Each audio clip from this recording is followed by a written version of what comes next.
बच्चों नमस्कार।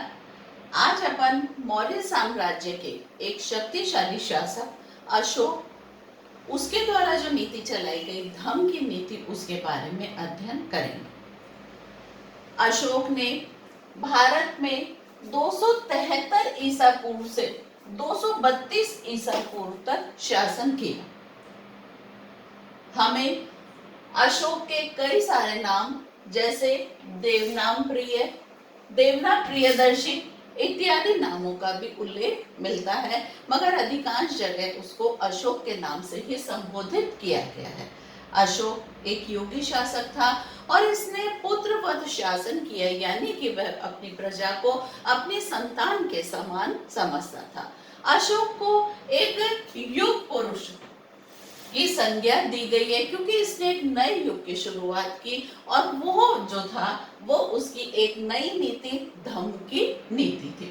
अशोक ने एक नई नीति धम्म की नीति का प्रतिपादन किया, जिसका कि मुख्य उद्देश्य एक शक्तिशाली राष्ट्र का निर्माण करना था।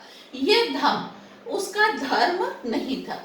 अशोक का धर्म उसका बौद्ध धर्म था, मगर धम्म की नीति उसने एक सार्वजनिक कल्याण के उद्देश्य से प्रतिपादित की थी। मुख्य रूप से देखा जाए तो इस धम्म के प्रमुख सिद्धांत निम्नलिखित थे। पहला उसका सिद्धांत था सहिष्णुता।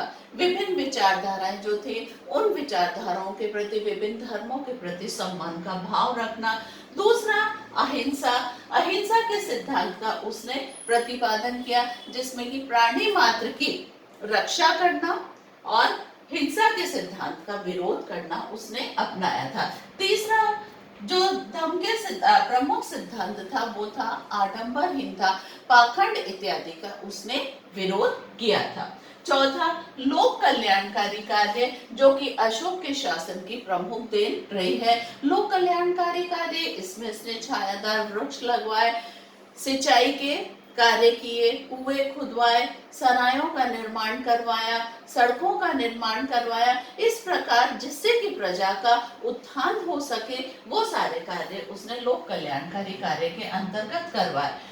एक अन्य नैतिकता सिद्धांत जो था वो था नैतिकता का सिद्धांत। नैतिकता का सिद्धांत यानी कि अपने माता पिता का सम्मान करना, वृद्धों का सम्मान करना, गुरुजनों का आदर करना, इसके अलावा दासों के साथ भी अच्छा व्यवहार करना, ये सारी बातें अशोक के धम्म की प्रमुख सिद्धांत थी।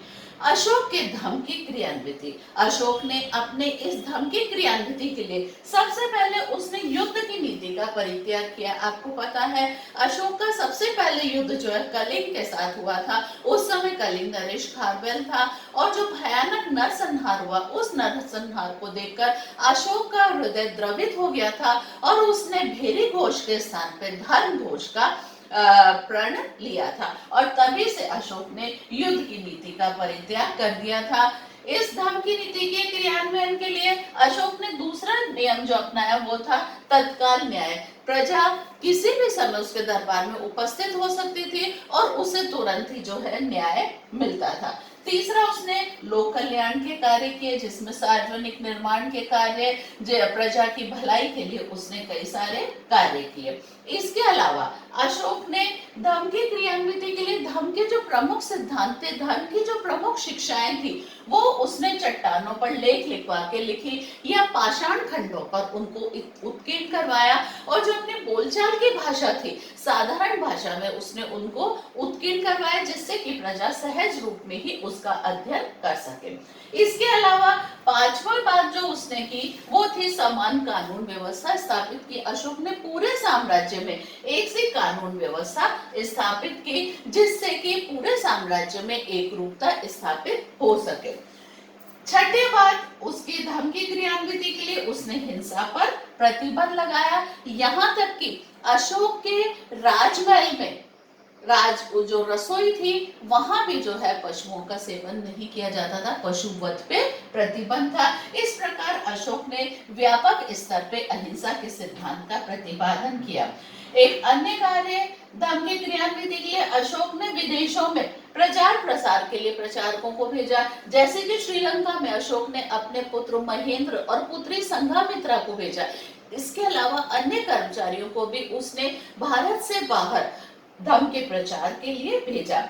एक अन्य कार्य जो उसके द्वारा किया गया वो है धम्म महामात या राजूक की नियुक्ति करना, जिसका मुख्य कार्य था कि लोगों को नैतिकता के सिद्धांतों को समझाना, नैतिकता के सिद्धांतों की क्रियान्विति करना। इस प्रकार अशोक ने अपने धम्म के प्रचार के लिए कई सारे कार्य किए थे। धम्म की नीति का मूल्यांकन, अशोक ने जो एक इतना पवित्र सिद्धांत जनता को दिया उसका हम मूल्यांकन करें तो देखें तो व्यापक स्तर पे इसका प्रभाव पड़ा।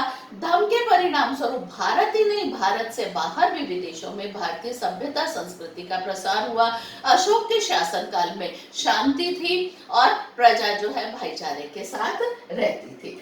फिर भी हम देखें तो इतनी फली फूले जो इतना विकसित साम्राज्य था धीरे धीरे छिन्न भिन्न हो गया, क्योंकि धम्म की नीति के परिणाम स्वरूप अशोक ने जो अहिंसा के सिद्धांत का प्रतिपादन किया, उस अहिंसा के सिद्धांत के परिणाम स्वरूप उसने अपनी निजी सेना को भी समाप्त कर दिया था। और जो है इस प्रकार अशोक की मृत्यु के पश्चात उसके उत्तराधिकारी योग्य नहीं थे और वो शक्तिशाली साम्राज्य को नहीं संभाल पाए। विदेशियों के आक्रमण होने लगे, जिसके परिणाम स्वरूप धीरे धीरे मौर्य साम्राज्य छिन्न भिन्न हो गया। तो इस प्रकार हम कह सकते हैं अशोक एक योग्य शासक था।